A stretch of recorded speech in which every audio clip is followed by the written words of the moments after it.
십자가를 세우라 시리즈 세 번째 시간입니다. 오늘은 넉넉히 이깁니다 라고 하는 제목으로 함께 말씀을 나누도록 하겠습니다. 여러분은 말씀을 읽을 때에 무엇을 제일 중요하게 생각하십니까? 성경을 읽을 때 누군가는 지식을 받아들이는 것, 하나님의 객관적인 그 정보를 받아들이는 것에 목적을 두는 사람들도 있을 것입니다.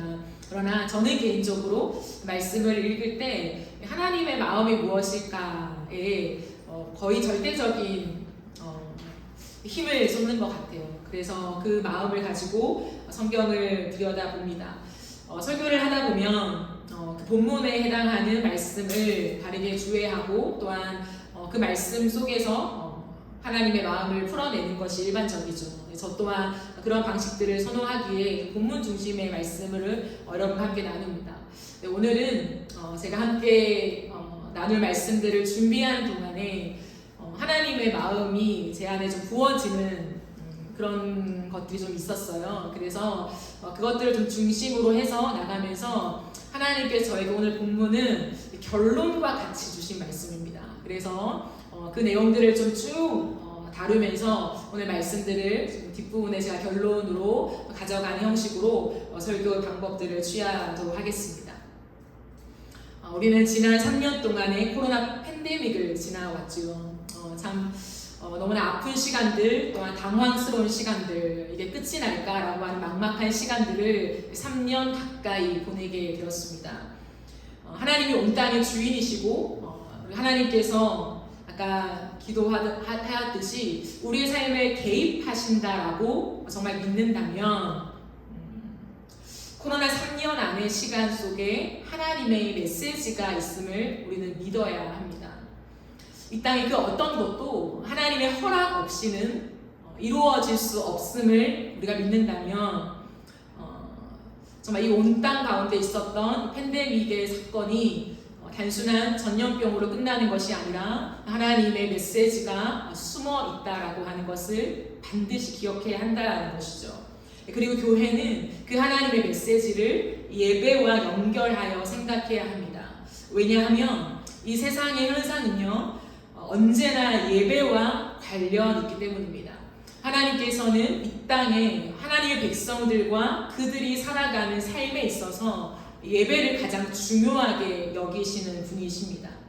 코로나 팬데믹의 상황 속에서 교회는 모여서 예배하지 못했습니다.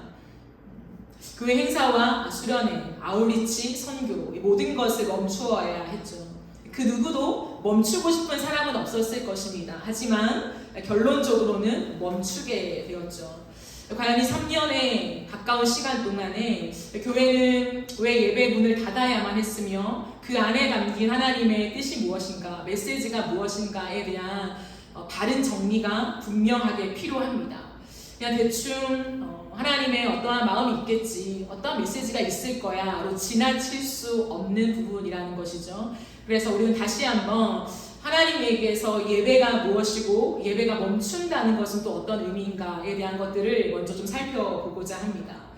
예배가 멈춤에 있어서 가장 우리가 빠르게 확인할 수 있는 성경은 말라기서입니다. 말라기 1장 10절의 말씀을 보면 만군의 여호와가 이르노라 너희가 내 제단 위에 헛되이 불사르지 못하게 하기 위하여 너희 중에 성전 문을 닫을 자가 있었으면 좋겠도다.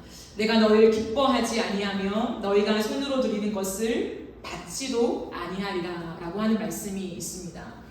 세번역 성경에서는 내가 너희를 기뻐하지 않는다, 이 말을 어떻게 번역하냐면 내가 너희를 싫어한다 이렇게 표현을 하고 있습니다. 우리를 사랑하신 하나님께서 어찌하여 사랑하는 당신의 백성들에게 내가 너희가 싫다라고까지 말할 지경에 이르게 되었을까요? 하나님이 그토록 좋아하시는 제사, 하나님이 그토록 사랑하시는 제사, 하나님이 향기로운 냄새로 받으시는 제사입니다. 그런데 그 제사를 드리지 마라, 내가 그걸 보는 게 너무 힘들다라고 하나님께서는 말씀하셨습니다. 왜 그러셨을까요? 우리는 이것들을 반드시 깊이 생각해 보아야 하며 이 안에 담긴 하나님의 마음을 우리의 가슴으로 이해할 수 있어야 합니다. 왜 하나님이 그토록 좋아하시는, 가장 좋아하시는 그 제사를 못 드리게 하셨을까? 그 이유를 살펴보기 전에 먼저 하나님의 제사를 왜 그토록 좋아하셨는지를 먼저 생각해 보아야 합니다. 여러분 생각해 보세요. 구약의 제사는 그렇게 화려한 제사가 아니에요. 이러한 조명 아래에서 수많은 사람들이 좋은 악기를 하나님 앞에 연주하면서 그렇게 드리는 예배가 아닙니다. 구약의 제사는 피 범벅이 되는 그러한 제사이지요. 피 냄새가, 그 피 비린내가 가득하며 내가 길러온 그 제물을 내가 직접 죽여야 하는 아주 잔인하고 혹독한 그러한 장면이 구약의 제사예요. 그런데 주님께서는 그 구약의 제사를 받으실 때 뭐라고 하냐면 이게 너무 향기롭다라고 주님 받으신다는 거예요. 레위기서에 보면 그 예배가 주님 앞에 상달되었을 때에 주님이 계속해서 향기로운 제사니, 향기로운 제사니, 향기로운 냄새다라고 하는 말씀들을 반복해서 하십니다. 왜 그렇게 피 범벅이 된 잔인한 구약의 제사를 우리가 아는 선하신 하나님, 그 사랑이 많으신 하나님은 그 장면을 그토록 기쁘다라고 말씀하시는가? 이 부분에 대해서 제가 두 가지로 여러분과 함께 나누고자 합니다. 첫 번째는 뭐냐면 제사를 준비하는 마음입니다. 하나님께서 처음 이스라엘 백성들에게, 당신의 백성들에게 제사를 가르쳐 주셨을 때요, 이스라엘 백성들은 제사를 기다렸을까요? 안 기다렸을까요? 기다렸겠죠. 어린 양, 염소를 애지중지 길렀을 것이 분명합니다. 오늘 내가 나가서 팔 양보다, 손님이 와서 대접할 수 있는 그런 염소보다 훨씬 더 지극정성으로 그 재물을 키웠을 것입니다. 사실 그건 돈이 안 되는 거예요. 내가 잘 키워서 내가 팔 수 있는 그런 돈의 목적이 되지 않습니다. 토실토실 키워서 내가 먹을 수 있는, 내 사랑하는 가족들과 함께 입으로 들어갈 수 있는 그 먹는 즐거움을 선사하지도 못합니다. 정말 흠없이 지극정성으로 1년, 3년 그렇게 키운 것을요, 하루 제사의 제물로 사실 불태워져 질 뿐입니다. 그래도 그들은 그 가축을 그 하나님 앞에 하루의 제사거리고 그저 바로 불태워질 그 제물을요, 내가 나가서 돈을 벌 수 있는 제물보다, 누군가를 지극정성으로 대접할 수 있는 염소보다 훨씬 더 귀하게 구별하여서 키웠을 것이 분명합니다. 최상급의 질로 키워낸 것이죠. 근데 그 모든 것을 아끼지 않았습니다. 왜 그럴까요?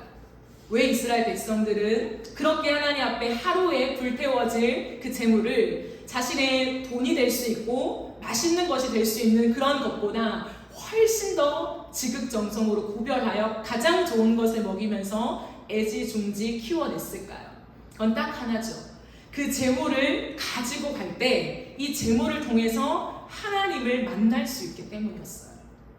이스라엘 백성들에게는 그 하나님을 향한 사랑이 가득했는데 그 사랑이 표현되는 것이 내가 하나님을 만날 수 있는 그 조건, 유일한 조건이 되는 흠없는 재물을 준비하는 것이었거든요. 그러므로 그 재물이 돈의 가치가 없어도, 그 재물이 내 배를 채우고 내 입에 맛있는 것을 느낌을 주는 그 미각에 만족을 주지 못하는 재물일지라도 그 재물을 그토록 열심히 아끼지 않고 키워냈다라는 거예요.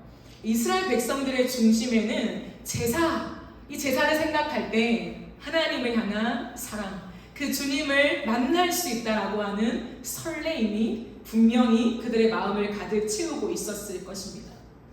그리고요, 나의 죄 때문에 하나님의 진노가 나뿐만 아니라 우리의 집안 가운데, 이 백성들 가운데, 이 나라 가운데 임할 수 있잖아요.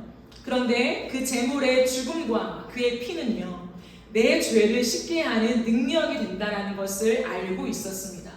그러므로 제사를 준비하는 그들의 마음에는요, 무엇이 있었냐면 죄를 끔찍하게 생각하는, 이 죄에 대해서 너무나도 괴로워하는 마음이 그들에게 있었다는 거예요. 이 죄만 없었다면 우리가 곧바로 하나님과 대면하여 만날 수 있었는데, 죄라고 하는 것이 가로막고 있어서 그 피 흘리기까지 잔인하게 치러야 하는 제사, 그것도 하나님을 간접적으로만 볼 수 있는 그러한 예배가 되었다라고 하는 것 속에 그들은 이 죄가 얼마나 잔인하고 지독한 것인가에 대한 그 마음이 그들에게 있었다는 거죠. 그러므로 그 제물을 준비하며 그렇게 하나님 앞에 드릴 그때를 준비하면서 그들의 마음에는 이 죄에 대한 심각성, 이 죄에 대한 끔찍함, 이 죄에 대한 지독함, 그걸로 몸서리 쳐지는 그러한 괴로운 마음을 가지고 제물을 준비했다는 거죠. 예배를 준비했습니다. 하나님은 그 마음이 있는 그 제사를 기뻐하셨던 거예요.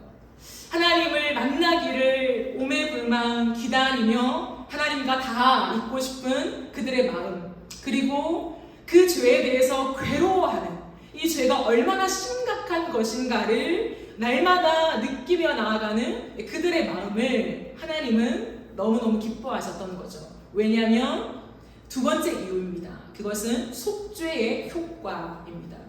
속죄의 효력이라고도 할 수 있죠. 그렇게 그들이 키워온 흠없는 제물을 가지고 피의 제사를 드리면요, 그 피는 죄를 씻는 효력을 발휘합니다.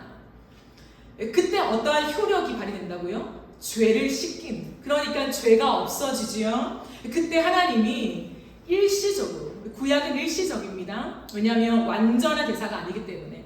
그러나 일시적으로 그들에게 하나님이 임재하시는 거죠. 하나님은 그것을 그렇게 기뻐하신 거예요. 이게 이해가 되십니까? 그 흠없는 제물을 가지고 와서 그 흠없는 제물을 죽일 때에 그 제물과 제사를 드리는 죄인이 동일시가 되잖아요. 그러면서 죄인이 지은 모든 죄가 씻김 받았다라고 하는 하나님과 백성들의 언약 관계 속에서의 죄 씻음이 그 순간에 이루어지는데, 그때 하나님이요 그들에게 임재하실 수 있는 거예요. 근데 그 찰나를 하나님은 그토록 좋아하셨다. 그러니까 그 피의 제사를 드릴 때 주님은 내가 이 피의 냄새를 너무 향기롭게 난 맡고 있다 라고 얘기하시는 거죠.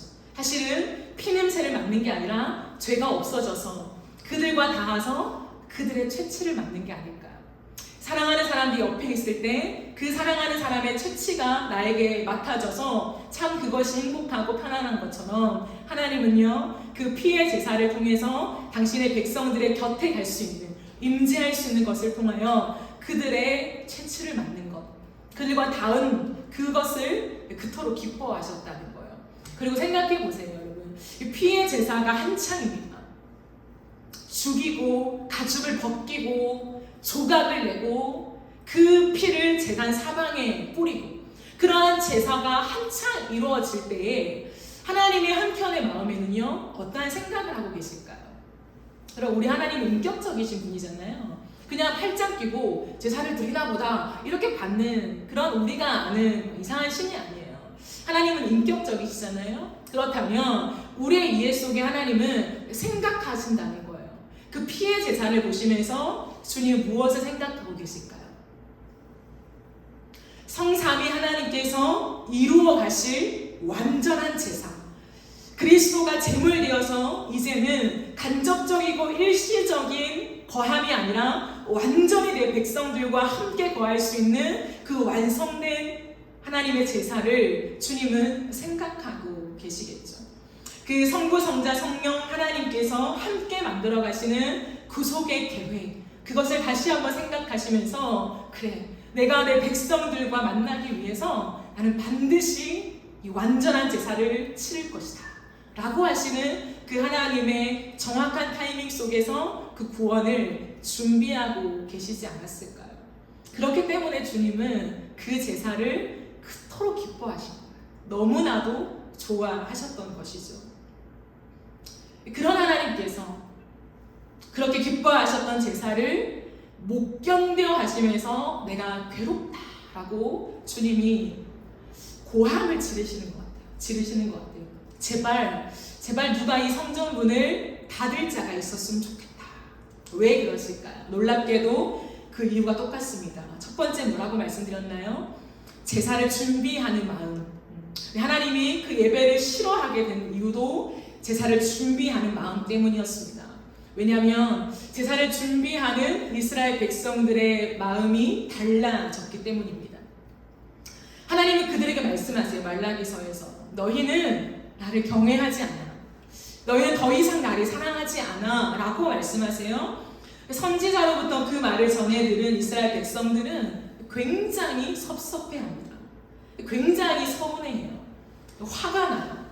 하나님, 저희가 이렇게 재물을 키워서 내가 먹지도 않고 내가 팔지도 않고 손님 대접하지도 않고 주님을 위해서 내가 아까워하지 않고 드렸는데 하나님, 우리가 언제 주님을 경외하지 않았습니까? 하나님, 성전에 날마다 떡이 있는데 우리가 언제 주님을 멸시했습니까? 언제 주님을 사랑하지 않았습니까? 라고 이해하지 못해서 하나님을 향하여 그 섭섭한 마음들을 표출해 냅니다. 그때 하나님께서 대답하시는데요, 두 가지로 대답하십니다. 첫 번째는 뭐냐면 그것은 내가 요구한 재물이 아니다 라고 말씀하세요. 내가 너희에게 요구한 떡은 너희가 매일 드렸냐? 매일 드리지 않아서 더러운 떡이 되었다. 재물 너희가 나에게 갖고 왔지. 그러나 그 재물은 눈먼 것이며 저는 것이며 병든 것임을 내가 어찌 알지 못하냐 라고 말해요. 이스라엘 백성들에게는 사실 예배를 등한시 여기거나 하나님의 존재를 진짜 무시하거나 그런 적이 없어요. 그들 스스로는 나름 정말 최선을 다해서 재물을 준비해 왔어요. 그들의 말이 전혀 틀린 것이 아닙니다. 근데 문제는 뭐냐면 하나님이 요구하신 건 뭐냐면 흠이 하나도 없는 재물이다 라고 말씀하셨어요. 근데 이스라엘 백성들 입장은 뭐냐면 하나님, 내 나름대로 흠이 없는 재물을 준비해 왔습니다 이거예요. 흠이 없다라고 하는 그 개념이 이스라엘 백성들은요, 하나님 이것도 나름 흠이 없는 거예요 라고 말하는 거예요. 하나님 데리고 오다 보면 좀 부딪힐 수도 있죠. 조금 눈이 찢어질 수도 있죠. 하나님은 티가 안 나잖아요. 진짜 티가 나면 내가 안 가져왔을 텐데 하나님 진짜 미세하게 하나님 티가 안 나요. 이런 마음인 거죠. 그러니까 그들의 마음에는 조금의 스크래치, 조금의 흠집이기 때문에 마치 진짜 흠집이 안 난 것처럼 그런 거 아시죠? 그런 뉘앙스로 하나님 앞에 드렸다는 거예요. 그렇게 우기는 거예요. 근데 하나님은 뭐냐면 물러서지 않는 거예요. 아니, 그거는 흠 있는 거잖아. 눈먼 거, 저는 거, 병든 거, 그건 분명히 흠 있는 재물이야. 그렇기 때문에 나는 그거 안 받아 라고 주님이 말씀하시는 거예요. 그들은 왜 그랬을까요? 그 재물이 아깝잖아요. 재물용으로 따로 구별하여서 드렸는데 이게 하나님 앞에 재물이 되지 못한다면 또다시 새로운 재물을 준비해야 되니까 너무 힘든 거죠. 피곤한 거죠. 먹고 살기가 힘든 거죠. 그러니까 하나님 이 정도는 받아주셔야죠 라고 생각하고 있는 것입니다. 두 번째가 있습니다. 주님 말씀하시는 것, 내가 요구한 삶이 아니다. 나는 너희에게 재물만 요구한 적이 없다. 너희의 삶을 난도 요구했다. 그러나 너희의 삶이 세상과 구별되지 않았다. 근데 내가 어찌 너희의 제사를 받겠느냐? 너희가 제사만 번듯하게 드린다고 해서 내가 받는 줄 아느냐? 아니다. 나는 너희와 언약을 맺을 때 너희의 삶을 수많은 하나님의 백성이 아닌 사람들과 구별한 것을 내가 분명히 너희에게 요구하였다. 그러나 너희의 삶은 세상과 다를 바가 없다. 내 말씀대로 살아가는 너의 흔적이 없다라고 주님이 아주 강력하게 말씀하십니다. 그러니 너희는 나를 경외하지 않았고 사랑하지 않았다라고 결론을 내고 있다는 거예요. 여기까지만 이해하면 진짜 무서운 하나님, 구약의 하나님은 정말 한치의 오차도 없이 완벽하심을 요구하시는 하나님이라고 우리는 오해하기 쉽습니다. 근데 하나님이 물러서지 않는 이유가 있어요. 조그마한 스크래치도 그들은 조금 그냥 눈 터진 거예요 정도이지만 주님이 그것조차도 용납하지 않고 물러서지 않고, 아니 정말 눈에 보이지 않는 스크래치라고 하더라도 그건 흠이 있는 것이고 흠 있는 제사는 내가 절대로 받지 않아 라고 강력하게 말씀하시는 이유가 있어요. 너희의 삶에서 정말 피 흘리기까지 구별된 삶을 살지 않았던 것, 그래서 세상과 똑같은 삶을 살다 온 것, 나는 그것을 절대로 예배로 받지 않아 라고 강력하게 말씀하시는 이유가 있다고요. 그것은 하나님이 너무 무서운, 융통성도 없는 하나님이기 때문이 아니에요. 두 번째 이유가 뭐라고요? 속죄의 효과, 속죄의 효력이라고 했죠. 그것 때문이에요. 즉 흠이 조금이라도 있으면 속죄의 효력이 발휘될 수가 없습니다.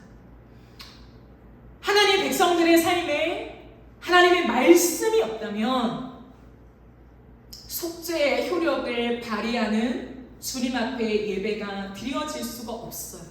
그러면 그 속죄가 뭐길래, 대체 그 피를 씻는 속죄가 뭐길래 하나님이 이렇게 우리의 삶이 팍팍한 걸 아시면서도 하나님이 흠 없는 그 제물을 끝까지 요구하시며 조금 흠 있는 제물이라고 받지 않으시며 나는 너희를 미워한다 라고까지 주님 말씀하실까?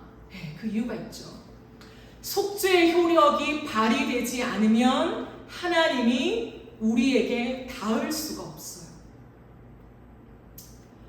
그냥 팔짱 끼고 나는 제사를 받아 너희가 이러한 절차를 통해서 제사를 드려 라고 주님이 요구하시는 것이 아니라, 주님은 뭐냐면 그 속죄의 효력이 발휘될 때 드디어 당신을 따르는 그 백성들에게 주님이 임재하셔서 당신의 영광을 보일 수 있기 때문이라는 거예요. 즉 흠이 없는 제물이어야만 주님은 당신의 백성들과 만날 수가 있다는 거예요. 맞닿을 수가 있다는 거예요. 그러므로 그들의 수없이 많은 제물을 아무리 가지고 와서 피를 흘려도 그 피로서는 하나님과 백성들이 만날 수가 없는 거예요. 왜? 하나님은 질서의 하나님이거든요. 그냥 다 무시하고 난 너희를 사랑하니까 그냥 와 괜찮아, 때를 붙이고 와도 괜찮아, 나와 함께 있어, 그렇게 할 수가 없어요. 하나님은 딱 한 가지 하실 수 없는 게 있어요. 모든 걸 다 하실 수 있는 하나님이 어쩌면 딱 한 가지 하실 수 없는 게 저는 있다고 생각합니다. 그게 뭐냐면 죄 가운데 거하실 수가 없어요. 근데 그 하나님의 질서는 영원히 무너지지 않습니다. 그렇기 때문에 주님은 그 하나님의 질서가 무너질 수 없기에 죄가 있는 곳에는 아무리 주님이 원해도 주님은 그곳에 임재할 수가 없는 거예요. 그러므로 하나님이 정말 화가 나신 거예요. 그러므로 하나님이 정말 마음이 괴로우신 것입니다. 왜냐하면 그들은요, 눈먼 것, 병든 것, 저는 걸 가지고 와서 예배를 드리잖아요. 삶에 하나님의 말씀이 없어도 그냥 그렇게 죄 가운데 세상과 구별함 없는 삶을 살다가 하나님 앞에 예배하러 왔다고 하잖아요. 근데 그 속에는 하나님의 임재가 없다고요. 그들은 거기에 관심이 없어요. 내가 하나님을 만나든 못 만나든 관심이 없고 예배에 와서 예배 행위를 하면 하나님 받으셨을 거야 라고 생각하며 죄에 대한 해방감만을 취한다는 거예요. 피해 제사를 드렸으니까 우리의 죄가 씻겨졌을 거야, 우리의 가정에 하나님의 진노가 임하지 않을 거야 라고 하는 그것만을 취하여서 돌아가 버리는 거예요.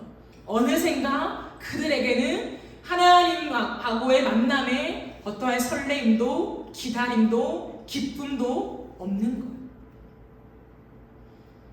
그 속에서 주님은 내가 너무 괴롭다, 내가 내 백성들한테 요구한 것은 이 피비린내 나는 제사 자체가 아닌데 그들은 왜 여기에 목숨을 거냐, 나에게 목숨을 거는 사람은 어디 있냐, 내 얼굴을 보기 위해서, 내 임재를 경험하기 위해서, 내 영광을 보기 위해서 목숨을 거는 내 백성들은 다 어디 갔냐 라고 하시는 하나님의 아주 고통스럽고 슬픈 마음이에요. 그 그래서 주님은 누가 이 성전문을 차라리 닫았으면 좋겠다. 닫아야 뭐야, 우리가 예배를 못 드려? 예배 못 드리면 어떡해? 우리가 주님 앞에 나아가야 되는데, 내 죄를 용서 받아야 되는데 이 예배가 닫혀버리면 어떡해? 라고 충격이라도 받죠. 그러나 그들은 너무 마음이 편안하다는 거예요. 하나님의 임재가 없는데도, 하나님과 닿지 못하는데도 예배를 드리고 있기 때문에 그들은 평안한, 죄의 자유함을 얻었다고 생각하는 거예요. 그게 하나님에게는 너무나도 슬픈 눈물이라는 거예요. 코로나 팬데믹 3년, 그 시간 동안에 교회의 문이 닫히고 예배를 드리지 못하는 것에 있어서 우리가 하나님의 메시지를 바르게 이해하지 못한다면 우리는, 그리고 한국 교회는 코로나 전으로 돌아가기 바쁠 것입니다. 3년 동안에 하지 못했던 것, 이제 그대로 다시 하기 바쁩니다. 모이지 못했던 모든 모임들을 다시 시작하고요. 가지 못했던 선교를 다시 가려고 하고요. 하지 못했던 수련회를 다시 한번 기획하면서 사람들을 모으기에 모든 힘을 쏟을 것입니다. 그리고 다시 한번 3년 전으로 회복하자라고 우리는 얘기할 뿐인 것입니다. 주님께 성전의 문을 닫았으면 좋겠다라고 하시며 구약의 제사를 리젝하셨는데 3년이 지났다고 해서 다시 한번 그 문이 열린들 그 제사가 무엇이 유익하겠습니까? 마찬가지라는 거죠.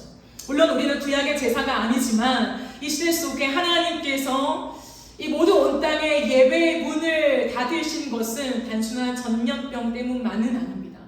하나님이 닫으신 거예요. 그렇다면 우리는 다시 한번 이 문이 열리는 이 과정 속에 과연 하나님의 메시지를 충실하게 받고 이해하고 있는가? 그리고 다시 우리의 일상을 회복하며 교회의 모든 활동들을 회복하며 예배하고 있는 것이 맞는가에 대한 정확한 돌아봄이 없다면 우리의 예배는 여전히 하나님이 닫고 싶어하는 예배를 또다시 새로운 시간 동안 반복할 뿐이라는 것이죠. 주님께서 우리에게 무엇을 그토록 미워하셨길래 하나님이 이 온 땅의 예배 문을 닫아버리셨을까요? 깊이 묵상하는 가운데 저는 동일한 두 가지라고 생각합니다. 첫 번째는 예배를 준비하는 마음입니다. 예배를 준비하는 마음에서 무언가 하나님과 우리의 사이에서 하나님이 받지 못하는 것이 생긴 것이죠. 그 첫 번째, 똑같이 주님 말씀하십니다. 내가 요구한 재물이 아니다. 구약을 지나고 신약의 시대를 살아가는 우리에게 이 말이 무슨 말인가 도대체, 우리는 이제 재물 없지 않나 라고 생각하는 수많은 사람들이 생길 수 있습니다. 어쩌면 앉아있는 여러분들도 그러한 생각을 가질 수 있죠. 재물이 뭐가 필요해 라고 생각하는 것이요. 그러나 하나님께서는 구약이나 신약이나 동일하게 예배를 위해서 재물을 요구하십니다. 구약에는 흠없는 재물이었죠. 신약에는 예수 그리스도이십니다.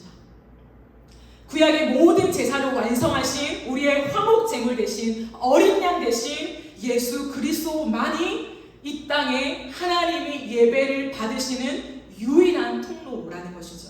하나님이 준비한 제물은 하나밖에 없습니다. 어린 양 대신 예수 그리스도입니다. 그러나 한국교회뿐만 아니라 전 세계적으로 대다수의 교회는 예수 그리스도가 중심인 예배를 놓쳐버렸습니다. 예수 그리스도의 십자가를 통과한 예배자들을 세우지 않게 되었습니다. 예수 그리스도의 대속의 은혜를 고백하는 자들만이 참된 그리스도인이라는 가르침이 희미해져 버렸습니다. 그저 누구나 예배해도 돼. 하나님은 사랑이셔. 모두가 와서 그냥 즐겨. 일어나서 뛰면서 손을 들면서 하나님을 찬양하면 그 예배는 받으신다. 우리의 왜곡된 잘못된 가르침이 한국 교회 안에, 또한 이 온 땅의 교회 안에 자욱한 것이죠. 그렇지 않아요, 여러분. 하나님은 사랑이시죠. 그러나 그 사랑을 질서 없는 마구잡이의 사랑으로 이해해서는 안 됩니다. 하나님은 언제나 질서의 하나님이시며 오늘도 우리에게 요구하시는 분명한 예배의 기준이 있다는 거예요. 하나님이 받으시는 예배는 따로 있습니다. 그것은 예수 그리스도가 중심이 되어서 예수의 피로만 내가 예배할 수 있다라고 믿는 믿음을 가진 자의 예배만을 하나님이 받으신다는 거예요. 그러나 우리는 대충 그냥 주일이니까 가야지 라고 하는 형식에 되어서 온 예배, 하나님 너의 예배를 받으셔. 하나님은 사랑이셔. 우리가 못 살다 와도 하나님은 너의 예배를 받으셔. 그렇지 않아요. 두 번째는 동일합니다. 내가 요구한 삶이 아니라는 거예요. 그리스도인이라고 고백하는 우리의 삶이요, 세상과 구별되지 않았습니다. 말씀을 따라 살지 않고 말씀을 전혀 읽지 않습니다. 성경을 사랑하는 사람들이 너무 적어졌습니다. 하나님이 우리에게 예배를 받지 않으면 이거냐는 거죠. 내가 언제 너희에게 주일의 예배, 일요일의 예배 그 형식을 요구하냐. 하나님 아니라는 거예요. 여러분, 우리는 생각하잖아요. 그럼 왜 주일만 예배입니까? 월화수목금토가 이제 주의 날이 됐지 않습니까? 예, 맞아요. 월화수목금토 주일이 다 주의 날이 되었습니다. 그렇다면 월화수목금토 주일을 진짜 하나님 받으시는 예배로 드려야죠. 그러나 우리는 그 예배는 하나님 받으시는 예배로 드리지 못하고 세상과 다를 바 없는 구별되지 않는 삶을 살아가면서 하나님 우리를 사랑하셔, 우리의 예배를 기뻐하셔, 하나님 받으시는 거야 그냥 라고 우리는 생각한다는 거예요. 주님은 내가 언제 그 삶을 요구했냐, 나는 내가 요구한 예배가 아닌데 라고 말씀하시며 우리의 세상과 다를 바 없는 삶을 통해서 그 예배를 거절하신다는 거예요. 왜냐하면 이유가 있죠. 두 번째, 속죄의 효력 때문입니다. 그러니 진짜 그 예배 속에서는 하나님의 임재가 나타나지 않기 때문이에요. 여러분, 착각하셔서는 안 됩니다. 구약의 시대 때는 너무나 엄중한 하나님의 심판이 있어서 화약에 나아갈 수 없었지만 신약에는 그 모든 게 다 씻겨지고 그냥 우리가 하나님 앞에 룰루랄라 나아갈 수 있게 되었다라고 가볍게 생각하면 안 돼요. 우리에게는 구약의 제물을 가지고 오는 피의 제사가 사라졌죠. 그러나 우리의 제물 되시는 예수 그리스도 안에 있을 때 하나님이 그 예배 가운데 임재하시는 거예요. 변함이 없습니다. 그러므로 바울의 서신을 보면요, 끝없이 나오는 표현들이 뭔지 아십니까? 그렇게 놀라운 복음의 자유를 선포했던 바울은요, 하나님의 사랑과 하나님이 받으시는 예배를 설명할 때 언제나 그리스도 안에서, 그리스도 안에 있는 자들이라는 표현을 놓치지 않아요. 그리스도가 없는 하나님의 사랑이 없습니다. 그리스도가 없는 주님이 받으시는 예배는 있을 수가 없다라는 것이죠. 그러므로 예수 그리스도를 힘입지 않는 예배, 예수 그리스도가 없는 예배, 예수 그리스도가 빠진 그리스도인을 만들고 있는 이 우스꽝스러운 교회 안에서는 하나님이 임재하실 수가 없는 거예요. 그러니 이 온 땅에 하나님의 임재가 그토록 희미해졌지요. 압도한 하나님의 영광을 경험하지 못했다고요? 당연한 거예요. 어떻게 보면 예전에 우리의 선진들이 경험했던 압도하는 영광, 그게 뭔지 모르겠습니다 라고 우리는 얘기하지만 어찌 보면 당연한 것이라고. 왜요? 십자가가 빠진 예배를 드리고 있으니까요. 하나님의 말씀에 목숨을 걸고 싸우려고 하는 삶의 흔적을 상실한 채 우리는 룰루랄라 이 땅을 살아가는 그리스도인이라고 얘기하고 있으니까요. 그러므로 속죄의 효력이 없는 것입니다. 그러니 하나님이 울고 계시는 거예요.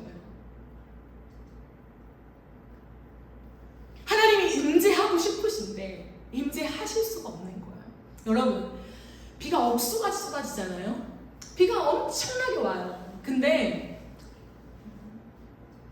나는 애인과 함께 잠깐 앉았다 가고 싶어요. 같이 좀 대화를 하고 싶다고요. 근데 비가 억수같이 쏟아지는 그 길을 걸어갈 때 앉을 곳이 있나요? 좀 앉아서 대화하고 싶은데 앉을 곳이 없어요. 왜요? 다 더러워졌으니까. 하나님이 우리 가운데 임재하기 싫어서 하나님의 얼굴을 숨기는 게 아니에요. 숨바꼭질 하시는 게 아니에요. 하나님은 우리의 사랑을 가지고 장난치지 않아요. 밀당하시는 분이 아니에요. 사실은 하나님은 언제나 동일하게요, 밀당이 아니라 당신의 얼굴을 우리에게 훤히 비춰주기를 원하세요. 언제나 우리와 대화하기 원하시고 우리를 만져주기를 원하시고 우리의 눈빛을 마주하기 원하시고 우리와 허그하기 원하시고. 하나님 그런 분이에요. 한 번도 변함이 없이 똑같아요. 말이 줄어들지 않아요. 우리를 귀찮아하지 않아요. 지루해하지 않아요. 또 너랑 대화해야 돼? 나 바빠. 하나님은 그런 적이 단 한 번도 없다는 거예요. 근데 문제는 뭐냐면 하나님은 죄 가운데 앉을 수가 없어요. 그러니 하나님의 입장에서는요, 이건 제 표현입니다. 하나님이 너무 우리와 함께 앉고 싶은데 우리를 쳐다보고 대화하고 싶고 하나님의 마음을 우리 안에 넣어주면서 사실 나는 이런 마음 갖고 있어. 난 온 땅에 너가 가보지 못한 저 아프리카에 저 필리핀에 난 사실 이런 마음 갖고 있다. 하나님 우리 가운데 꺼내 보여주기를 너무 원하시지만 앉을 자리가 없는 거예요. 내 마음에 죄로 가득 차서 앉을 자리가 없다고요. 근데 하나님이 그걸 주셨어요. 예수 그리스도의 십자가의 보혈을 의지하며 그 은혜를 상고하며 날마다 그 피에 십자가를 바라보는 자에게는 내가 그에게 앉을 거야. 내가 그의 마음에 내 마음을 부어줄 거야. 내가 지금 살아있는 하나님인데 내가 지금 어떤 일을 하고 있는지 내가 꺼내 보여줄 거야. 근데 꺼내 보여줄 수 있는 마음이 없는 거예요. 삶에 있어서 하나님의 말씀이 궁금해야 되잖아요. 우리 하나님은 어떤 마음을 가지실까? 우리 하나님은 나에게 오늘 어떤 말씀을 하실까? 궁금해하지 않아요. 궁금해하지 않는데, 그의 삶이 구별되지 않는데 하나님이 어떻게 앉아요? 하나님 그래도 살아계시잖아요. 하나님은 질서이십니다. 하나님은 죄 가운데 거하실 수가 없어요. 그렇기 때문에 하나님이 울고 계시는 거예요. 누가 지금 이 예배를 내가 받지 않는다고 전해줄 자가 있냐? 선지자를 보내고 하나님의 사람들을 보내도 듣지 않아요. 한국교회야, 너희가 나를 사랑하지 않아. 너희가 나를 경외하지 않아. 너의 삶에 내가 없잖니? 너의 인생에 모든 선택의 중심이 나를 사랑함이 없잖니? 라고 끝없이 말해도 우린 듣지 않아요. 하나님, 이 정도면 맥시멈이에요. 하나님 조금 흠이 있다고 하여 어찌 그러십니까? 하나님 내가 오늘 십자가 묵상 못했다고 하여 어찌 내 예배를 받지 아니하신다고 합니까? 나에게 최선이라고 하나님. 최선의 제물을 준비했다면, 사랑의 하나님이라면 이 제물을 주면 받아주셔야죠. 하나님. 하나님 날 원하신다면서요. 우리는 마치 이렇게 우기는 사람들과 같다는 거예요. 근데 하나님은 그게 안 되는데 어쩌냐 이렇게 하시죠. 나도 너희 만나고 싶다. 그러나 나는 죄 가운데 거할 수 없는 걸 어쩌냐. 그러니 내가 예수의 십자가를 주었지 않냐? 예수 그리스도가 내 아들이 그 길을 걸어갔지 않아? 근데 너희는 왜 그것을 붙잡지 않냐? 왜 생각하지 않아? 왜 기도하지 않아? 그러니 내 음성이 들리지 않지. 내 마음이 느껴지지 않지. 그러므로 일단 나는 다시 십자가를 세워야 하는 것이죠. 우리에게 십자가를 세우지 못하게 막는 것이 바로 하나님, 흠없는 제물은 준비를 못해요 라는 거예요. 끝없이 우리의 마음에는 십자가의 설교를 듣긴 하지만, 십자가의 진리를 우리는 배우긴 하지만, 우리 안에 가득 채우고 있는 건 뭐냐면, 하나님 흠없는 제물을 나는 절대 준비할 수가 없어요. 가지고 와보니까 하나님 흠이 났는데 어떡합니까? 라고 얘기하고 있다는 거예요. 하나님 내 삶에 죄가 없는 삶, 하나님 깨끗한 삶을 살아드리고 싶죠. 나도 원해요. 근데 그게 안 되는 걸 어떻게 해요? 라는 거예요. 내가 그 제물을 준비하려고 하는 거죠.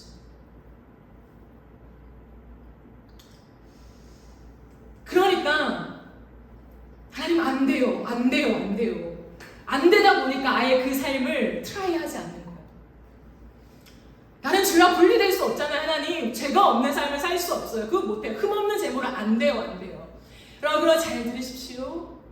사도 바울 또한, 우리가 그렇게 리스펙하는 사도 바울 또한 이 고민을 했다는 거예요. 이 땅에 살아가는 동안에 그렇게 하나님의 영광을 위하여 질주했던 바울도 한켠의 마음으로는 하나님, 흠없는 제물요? 준비 못해요. 하나님, 내가 이렇게 선교를 위해 하나님의 나라와 교회를 위해 싸우고 있으나 내 마음 한켠에는 죄가 나를 삼키려고 하는 하나님, 이 육신의 것들이 나를 지배하려고 드는데 하나님 어찌하면 좋습니까? 라고 하는 그 절망감이 있다고. 여러분, 이게 이해가 되십니까? 사도 바울도 그래요. 모든 인간의 마음에 그렇습니다. 여러분이 존경하는 어떤 목사님이 계십니까? 다 그래요. 똑같다고요. 흠없는 재물을 마땅히 준비해서 가져오신 사람이 없어요. 근데 바울이 깨달은 건 뭔지 아십니까? 바울은 복음을 깨달았잖아요. 바울은 자신의 열심으로 하나님께 닿을 거라고 생각하면서 모든 것을 쌓아왔던 삶에서 예수를 만난 다음에 그 모든 것을 배설물로 버렸습니다.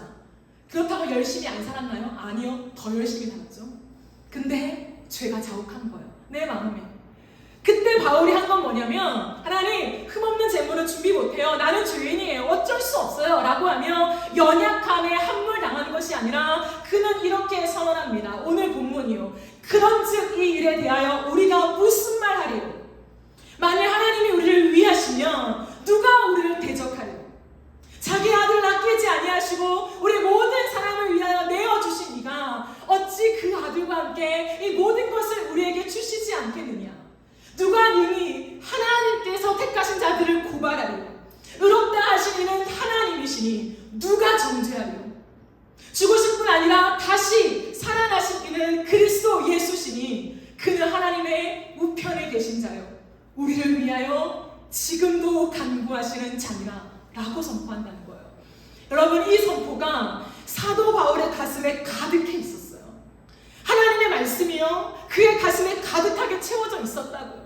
그러므로 날마다 죄에 넘어질 때, 죄의 유혹이 올 때, 육신의 연약함 속에 너무 피곤하다, 정말 나는 더 이상 한 걸음을 내뱉지 못할 거야 라고 생각했던 그 순간에 그는 다시 한번 이 말씀을 선포하는 거예요. 누가 우리를 정죄하겠냐? 바울, 너 이 정도밖에 안 됐냐? 너 하나님을 위해서 그렇게 산다며, 너 그리스도인들을 그렇게 많이 배출했잖아. 근데 피곤하냐? 사탄이 참수하는 거예요. 야, 그렇게 교인들이 싸우니까 너도 화가 나지, 너도 짜증나지, 진짜 한마디 세게 해주고 싶지. 사탄이 참소하는 거예요. 여러분, 바울이라고 늘 하하호호 다 품고 사랑하는 마음만 참소했을까요? 저는 그렇게 생각하지 않아요. 사람인데, 죄인인데요.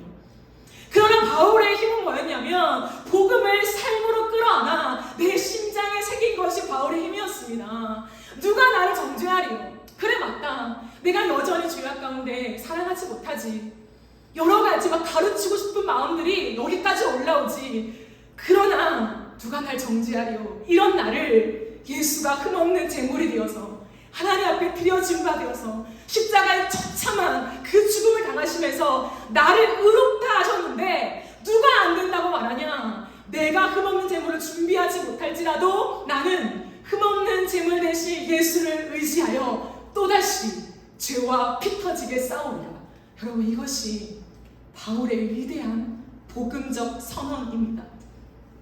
우리에게 이게 있어야 한다는 거예요. 이게 난 안 돼. 내 연약함을 묵상하는 것은요 사탄이 너무 좋아하는 거예요. 하나님은 답답해 하시죠. 우리가 그 연약함 속에 박차고 나와야 된다고요. 여러분, 그런데 이것은요 우리가 그냥 내가 죄를 마음껏 짓고 이 선포를 다 멋있게 하고 누가 우리를 정죄하리요 룰루랄라 그렇게 하라는 말은 아니에요. 이 엄청난 힘이 있는 확신에 찬 선포를 하지만 죄에 대해 아파하는 마음이 있었어요. 여러분, 기쁨이라는 게요 꼭 막 빠른 찬양을 부르고 막 춤을 추고 해야 그게 기쁜 찬양인가요? 여러분 아시죠? 때로는 눈물을 막 흘리는데 내 죄 때문에 진짜 하나님 이렇게 연약하고 죄투성인 나, 하나님께 내어드릴 아무것도 없는 나, 근데 그 눈물 속에 하나님 앞에 펑펑 울고 기도하는데 내 마음이 기뻐요. 그게 십자가의 역설이에요. 그 기쁨이 내 안에 있는 거예요. 죄를 지는 건 아프죠. 괴롭죠. 그러나 그 괴로움을 갖고 나아가는데 그 괴로움 위에 기쁨이 덮어버리는 거예요. 그러니까 그 회개의 처절한 눈물은 결국엔 기쁨의 눈물인 거예요. 우는데. 역설 아닙니까? 눈물인데 어떻게 기뻐요? 근데 그 아픔인데 어떻게 기쁩니까? 근데 그게 그 십자가 안에서 가능한 거예요. 그러니까 이 삶을 살아야죠, 그리스도인들이. 예배 때마다 여러분 한 주간 동안 살아오는데 죄가 없는 사람은 어디 있습니까? 저는 죄가 없겠습니까? 당당해서 여러분과 잘 살아서 이 강단에서 하나님 말씀을 선포할 수 있겠어요? 그렇지 않아요. 그런 분이 있는지 모르겠지만 제가 생각할 때 없다고 생각해요. 다 처참하게 죄에 짓눌려 살아옵니다. 그러나 예배하러 왔을 때 우리의 흠없는 재물은 예수 그리스도세요. 그러므로 내 일주일 동안의 삶을 아파하면서 하나님 예수 그리스도의 그 재물 되심을 의지하여서 내가 그 믿음으로 주님 앞에 예배합니다 라고 하는 눈물과 기쁨이 함께 있는 그 예배가 매일 드려지는 거예요. 매 주일마다 찬양으로 기도로 설교를 듣는 내내 하나님 앞에 드려지는 거예요. 그러니까 아픔이 있지만 일어섬이 있는 거예요. 내 자신에 대한 절망감이 있지만 다시 한번 희망을 바라보는 거예요. 내 자신을 향한 다시 한번의 기대감이 샘솟는 것입니다. 그게 복음이에요. 한국교회 안에 그 복음을 회복해야 돼요. 그냥 값싼 위로가 아닌 거예요. 그냥 내 마음의 감정을 위로하는 정도가 아닌 거예요. 예수 그리스도에 대한 그 실제적인 십자가의 은혜를 껴안고 내가 일어서는 거예요. 그게 한국교회 안에 우리의 가슴 안에 회복되어져야 합니다. 한 가지 더 우리가 생각해야 될 게 있어요. 그렇기 때문에 그리스도인이 살아가는 그 삶은요, 마땅히 하나님 앞에 올려지는 삶이 되어야 돼요. 주님 말씀하셨잖아요. 내가 요구하는 삶이 아니다.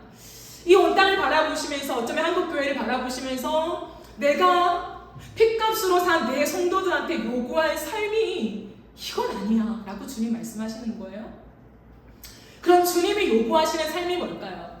분명합니다. 주님은 그리스도 안에서 속죄함을 받은 하나님의 자녀들에게 요구하시는 삶이 있어요. 그 삶이 무엇일까요? 성령을 따라 행하는 삶입니다. 로마서 8장 5절에서 8절 말씀을 보실까요, 여러분? 바울은 이렇게 말합니다. 이 놀라운 복음을 선언하면서 이렇게 말해요.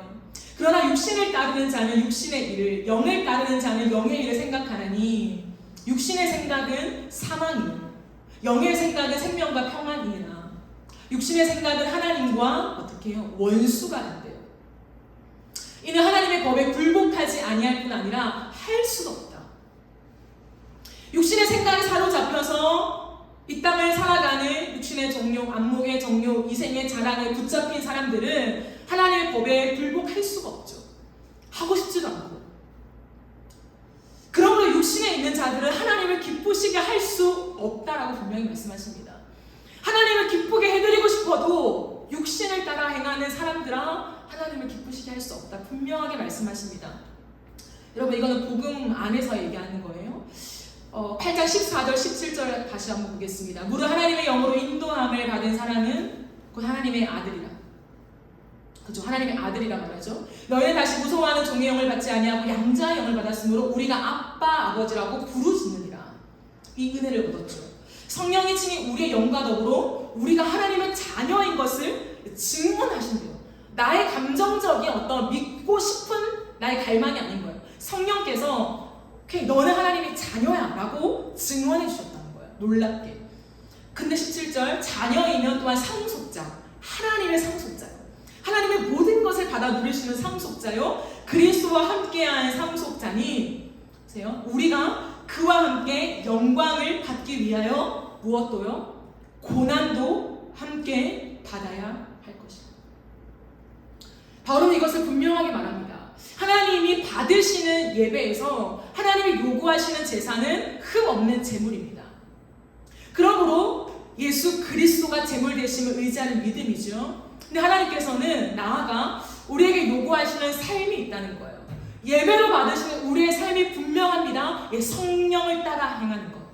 반대로 말하면 육신을 따라 행하는 삶에는 하나님이 임재하실 수 없다는 것. 육신의 생각을 따라서 세상의 방법과 세상의 생각과 세상의 기준과 가치관을 비슷하게 그대로 가져가는 구별되지 않은 그리스도인의 삶의 행진 속에서는 없어요. 성령을 따라 행하는 삶이 반드시 전제됩니다. 부족해도 넘어져도 쓰러져도 다시 한번 내 안에 성령께서 나를 끌고 가는 삶을 가야 그것이 하나님 받으시는 예배요, 하나님이 기뻐하시는 사람이 될 수 있다는 거예요. 그리고 그 사람이 하나님의 자녀라고 얘기하십니다.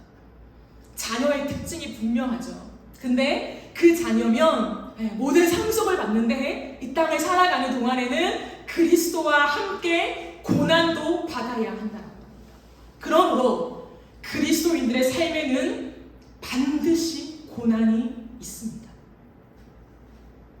반드시 머스트입니다.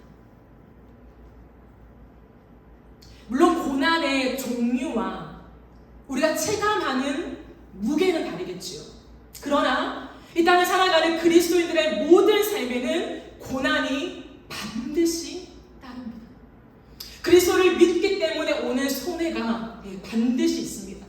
그리스도를 믿기 때문에 받는 수치와 조롱과 오해가 반드시 있습니다. 그리스도를 믿기 때문에 당하는 아픔이 분명히 있습니다. 그리스도를 믿기 때문에 내가 짊어져야 하는 이 인생의 피곤함과 고달픔이 분명히 있습니다.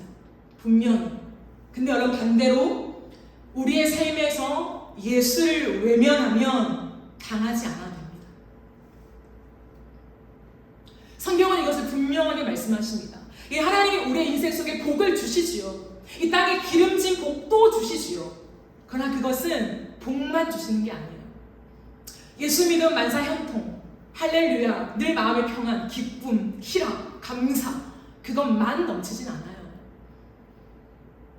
다른 사람 보니까 하나님을 믿으면서도 정말 기쁘게, 즐겁게, 평안하게, 자유롭게 잘만 믿는데 나는 왜 이렇게 그리스도를 믿으면서 이렇게 피곤한가? 왜 이렇게 내가 감당해야 되는 이 고달픔이 큰가? 이 아픔이 처절한가? 당연히 따라오는 거예요. 우리가 하나님 앞에 우리의 삶을 하나님 요구하시는 삶으로, 성령을 따르는 삶으로 드리지 못하게 막는 것은 뭐냐면 힘들다는 거예요. 하나님 예수를 따르는 삶, 그 성령을 따르는 삶은 계속 기뻐야 하지 않아요. 아프죠, 힘들죠, 피곤하죠. 그러나 내 마음을 뭔가 기쁨으로 가득 채워서 가게 하는 힘이 있어야 되지 않습니까? 라고 질문할 수 있어요. 그러나 거기서 말하는 기쁨은 고달픔이 하나도 없고 내 100%의 마음을 기쁨으로 가득 채워진 것을 말하지 않아요. 여러분, 사도 바울이요, 빌립보서에 보면 감옥에 갇히잖아요. 복음을 전한다 감옥에 갇혀요. 감옥에 갇혀서 끝없이 얘기하는 게 뭡니까? 기뻐하라, 기뻐하라, 기뻐하라. 바울은 감옥 안에 있는데 교회를 향하여서 너희가 기뻐해라, 기뻐해라. 그건 바울 안에 기쁨이 있기 때문이겠죠. 오히려 감옥 안에 갇힌 바울에게는 그냥 빼앗길 수 없는 기쁨이 있습니다. 근데 여러분, 그 기쁨은 내가 지금 매를 맞은 그 매의 육체적인 고통이 하나도 느껴지지 않는 기쁨일까요? 그렇지 않아요. 일시적으로 하나님이 그렇게 해주시는 영적인 체험을 누군가 할 수 있습니다.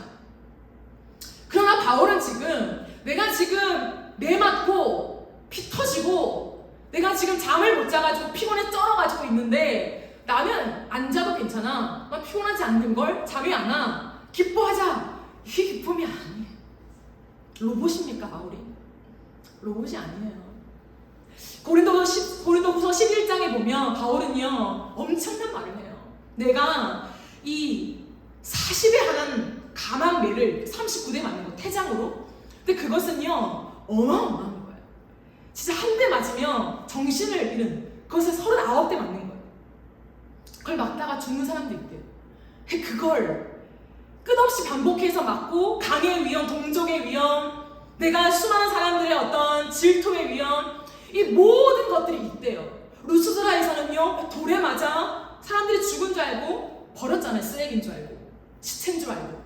여러분, 그러면 바울은 아싸, 돌에 맞았다, 기쁨으로 가자. 여러분, 그건 로봇이죠. 그렇지 않아요. 그 육체에 너무나 피곤함이 있다고요. 피곤함이 있는데 그 마음속에 복음이 그거를 이기는 기쁨으로 덮은 그 의미로 기뻐하라라고 말합니다. 여러분, 예수님도 이 땅을 살아가실 때 배가 고팠습니다. 밥을 안 먹으니 배가 고프죠. 나는 밥을 안 먹어도 배가 안 고프다 라고 말하시지 않았어요. 배가 고파요. 잠을 못 주무시고 왼종일 사역하시면서 또 이른 새벽에 쪽잠 주무시고 이런 새벽에 일어나서 기도하셨기 때문에 피곤해요. 그래서 배 안에서도 예수님은 진짜 잤어요. 제자들 골탕 먹이려고 쉬어가려고 눈 감아 자는 척 한 게 아니라 진짜 주무셨다고요. 왜? 100% 인간이니까. 육신의 피곤함이 왜 없습니까? 그러나 주님은 어떠한 삶을 살았냐면 그 육체의 고난을 당연한 것으로 받아들이면서 주님 주시는 그 복음의 기쁨을 가지고 오늘 하루 동안 이 육신의 연약함을 일으켜 세워서 또 한 발자국 복음의 전진을 이루셨다고요. 그게 예수의 삶이고 바울의 삶이에요. 그러므로 그리스도인은 고난이 있습니다. 바울은 그렇기 때문에 힘주어 이렇게 말하죠. 여러분, 바울의 이 말씀을 생각할 때 제발 떠올리실 것은 뭔가 우락부락한 근육을 가진 근육질의 남자로 바울을 떠올리지 마세요. 뭔가 후광이 나는 하늘의 영광으로 덮여진 특별한 사람으로 바울을 생각하지 마세요. 바울은요, 진짜 볼품 없었어요. 돌에 맞고 병원에 갔습니까? 못 갔죠. 병원이 어디 있어요? 차를 타고 이동했습니까? 차가 어디 있어요 그때는? 피투성이가 된 그것을 피만 닦고 대충 이렇게 하고 또 걸어가는 거예요. 그럼 온몸에요 맞은 흔적뿐이에요. 온몸이 이 딱지뿐이라고요. 딱지. 골절되어지고 머리에 돌 맞아가지고 죽을 뻔한 사람이 멀쩡하겠습니까? 그 피투성이가 된 복음 때문에 처절하게 당한 모욕과 그 조롱과 아픔과 박해와 손해와 그 모든 것을 껴안으면서 바울은 기뻐하면서 이렇게 외치고 있습니다. 누가 우리를 그리스도의 사랑에서 끊으리? 환난이나 공고나 박해나 비근이나 적신이나 위험이나 칼이랴. 기록된 바 우리가 종일 주를 위하여 주님을 당하게 되며 도살당할 양같이 여김을 받았나이다 함과 같으니라. 그러나 이 모든 일에 우리를 사랑하시는 이로 말미암아 넉넉히 이기느니라. 그 온몸의 흔적을 가진 피 범벅이 된 흔적을 가진 사도 바울은 그리스도를 믿는다는 이유 하나 때문에 모든 지식을 다 배설물로 여기고 승승장구 인기를 누리며 존경을 받으며 살아갈 수 있는 모든 삶을 뒤로한 채 걸어갔던 그의 삶에 당하는 모든 수모밖에 없는 그의 인생 걸음 속에서도 바울의 힘주어 말합니다. 그러나 이 모든 일에 우리를 사랑하시는 그분으로 인하여 내가 넉넉히 이긴다. 나는 확신한다. 사망이나 생명이나 천사들이나 권세자들이나 현재이나 장래이나 능력이나 높음이나 기쁨이나 다른 어떤 피조물이라도 우리 주 예수 그리스도 안에 있는 하나님의 사랑에서 끊을 수 없느니라. 여러분, 이게 바울의 고백입니다. 힘들다, 배가 고프다, 너무 외롭다, 고독하다. 내 측근인 사람들도 나를 오해한다. 다 수근수근거린다. 내가 세운 개척교회인데 그들이 모여서 나를 비방한다. 저 바울 돈 안 받은 건 이유가 있어. 이유가 분명히 있을 거야. 이 수많은 아픔 속에서도 바울은 가요. 눈물을 흘리며 갑니다. 육신의 고달픔을 다시 한번 짊어지고 일어나요. 왜? 내가 확신한다. 그 어떤 고난도, 그 어떤 조롱도, 그 어떤 비난도, 그 어떤 곡해도, 그 어떤 화살도, 그 어떤 돌도, 그 어떤 사망조차도 나를 그리스도 예수 안에 있는 하나님의 사랑에서 끊을 수 없다. 나는 성령을 따라 행할 것이다. 누가 고난이 내 길을 막을 수 있다고 하냐? 바울 고난 주면 멈출 거야. 나 그렇지 않아. 나는 간다. 왜? 하나님의 사랑이 내 마음에 불을 붙이는 거야. 여러분, 사랑하는 사람이 있어요? 근데 살다 보면 내가 진짜 사랑하는데요. 너무 사랑해요. 진짜 지극정성 사랑합니다. 근데 사랑하기 버거울 때를 만나요. 내가 너무 사랑하는데 근데 여러 가지 힘듦이 있어요. 함께 살아가는 힘듦이 있어요. 그러면 사랑하기에 버거운 마음이 듭니다. 이 사랑이 힘이 없어져요. 사랑하고 싶은데 사랑할 힘이 떨어지는 거 있잖아요. 피곤하기도 하고. 그때 일으켜지지가 않아요. 근데 일으켜지는 방법이 딱 하나 있습니다. 뭔지 아십니까? 사랑하는 사람, 그 상대가 나를 향해 얼마큼 사랑하고 있는지를 확인할 때 그 사람의 사랑이 나의 꺼져가는 이 사랑에 불을 붙여요.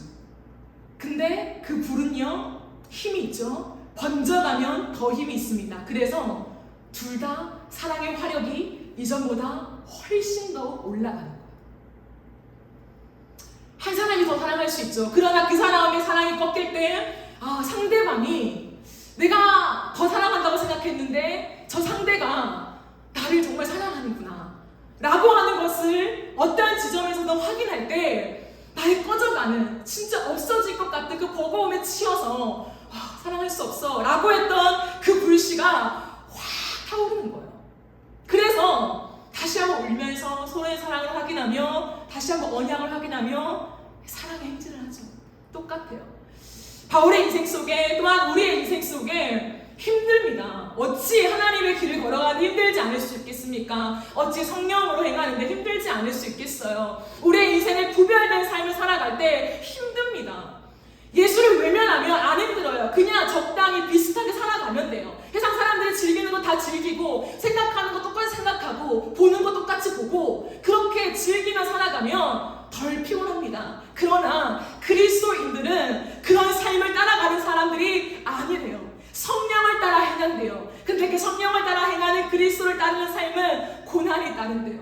그러나 그 고난 때문에 때로는 심지에 불이 없는 것처럼 다 꺼져가는 등불처럼 내 사랑이 밑바닥을 칠 때 아예 흔적조차 발견할 수 없는 것 같은 그때에 눈을 들어 하나님의 사랑을 보라는 거예요. 그리스도가 나를 위해 이루신 그 모든 채찍을 맞으며 십자가 위에 벌거벗겨져서 모든 몸을 찢으시 피를 흘리시 모든 조롱을 항복하며 감당해내신 그 사랑, 그 예수 그리스도 안에 있는 하나님의 사랑을 아느냐? 그 예수를 하나님은 침묵하며 지켜봤어. 하나님이 그를 건지고 싶었지만 그러나 주님은 손이 묶인 사람처럼 눈에 붕대가 감긴 사람처럼 주님은 귀를 막으면서 그 모든 예수의 십자가를 참았다. 그게 흠없는 제물인 예수가 죽어야만 너희에게 그 의가 전가돼서 이제 내가 너희 안에 앉을 수 있어. 이제 우리는 같이 대화할 수 있어. 내가 너를 만질 수 있어. 내가 너에게 닿을 수 있어. 나는 그것을 위하여 십자가를 참았다.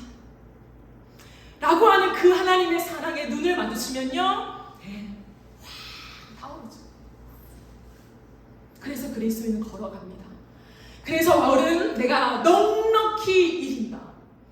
그 어떤 고난에도 넉넉히 이긴다. 라고 다시 한번 힘주어 선포하고 있는 것입니다. 사랑하는 여러분, 이게 복음이에요. 이게 복음입니다.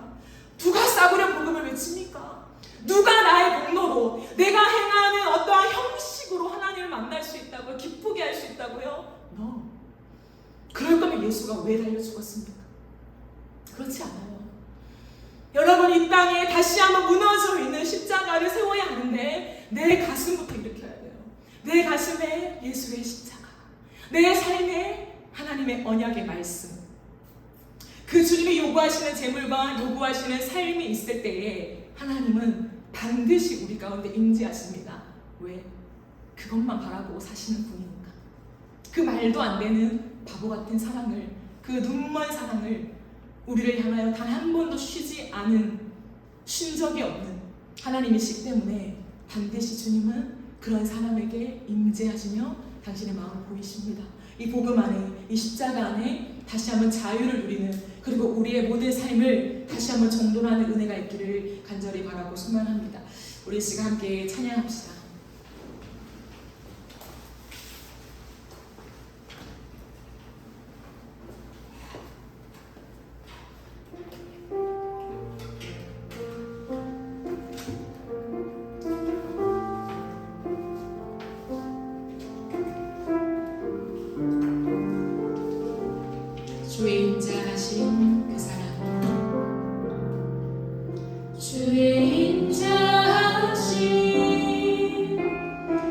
그 사랑이 내 생명보다 나으며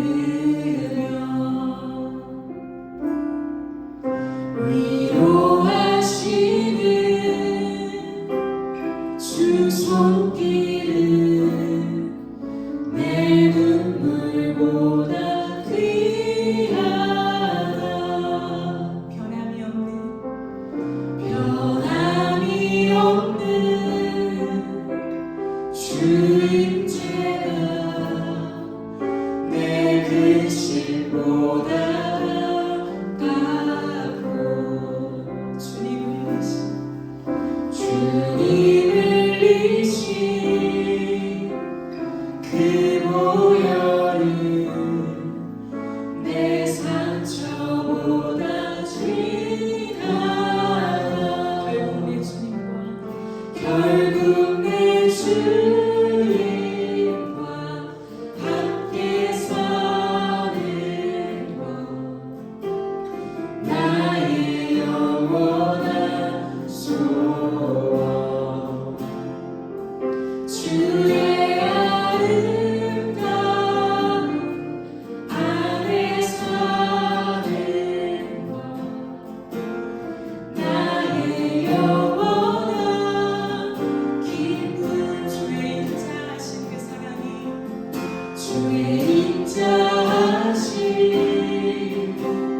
그 사랑이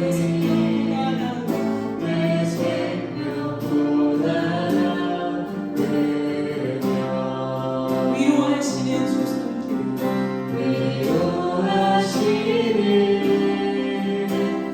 주 손길은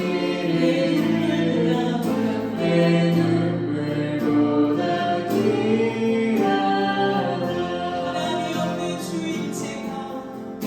변함이 없는 주임제가 내 근심보다 나아가고 주님을 이신 그 보혈은 내 상처보다 진하다.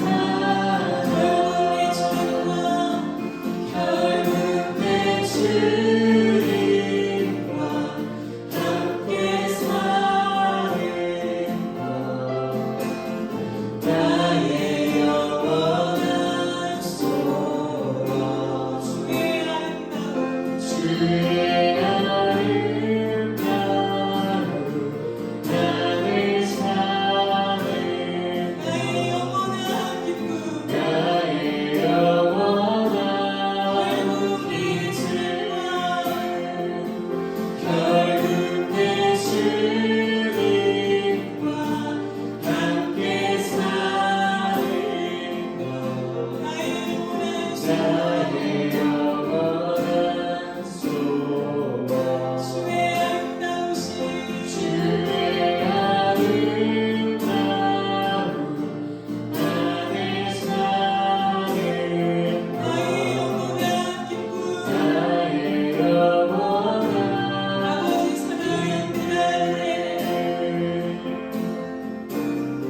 아버지 사랑 내가 노래해.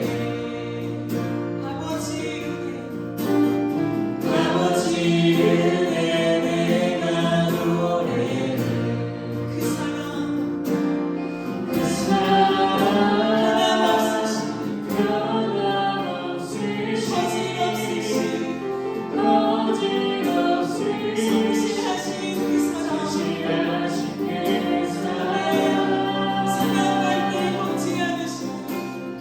사랑할 때 꺾지 않으시는 꺼져가는 눈물 끄지 않는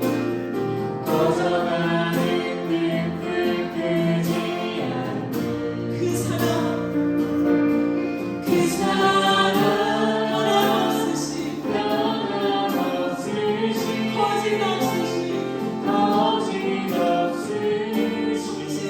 성실하신 그 사랑.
오해하지 맙시다.